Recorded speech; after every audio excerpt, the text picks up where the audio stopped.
ఈరోజు మనము మన సోదరి మహిళా న్యాయవాది చేవెళ్ల భారతదేశం సభ్యురాలైనటువంటి యువ న్యాయవాది స్వప్నను ఆశావికంగా దాడి చేసి చంపివేసినటువంటి ఈ దుశ్చర్య, ఈ దుండగుల చర్య దీన్ని ఖండిస్తూ బార్ అసోసియేషన్ ఈనాటి కార్యక్రమాన్ని, నిరసన కార్యక్రమాన్ని చేపట్టడం జరుగుతుంది.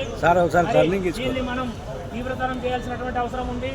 ఇటువంటి ఏయనీయమైనటువంటి చర్యలు మనం చాలా తీవ్రంగా ఖండిస్తూ దీని మీద మనం ఈ ఒక్క రోజుతోటి కాకుండా ఇంకా భవిష్యత్తు కార్యాచరణ కూడా మన అడ్వకేట్స్ ప్రొటెక్షన్ యాక్ట్ను తీసుకువచ్చేంత వరకు కూడా మనము ఒక కార్యాచరణ చేపట్టవలసినటువంటి అవసరం ఉంది. కాబట్టి న్యాయవాదులంతా కూడా మన నిరసనను సమాజానికి తెలియజేయడానికి, ఇది పోలీసు శాఖ వారికి, ప్రభుత్వానికి చేరే విధంగా మనందరము రోడ్డుపైకి ఎక్కి మన నిరసన కార్యక్రమాన్ని తెలియజేయవలసి ఉంటుంది. మనకిది మన ఫెడరేషన్ ఆఫ్ బార్ అసోసియేషన్స్ ఇచ్చినటువంటి పిలుపు మేరకు మనం అందరం తీవ్రంగా స్పందించవలసి ఉంటుంది.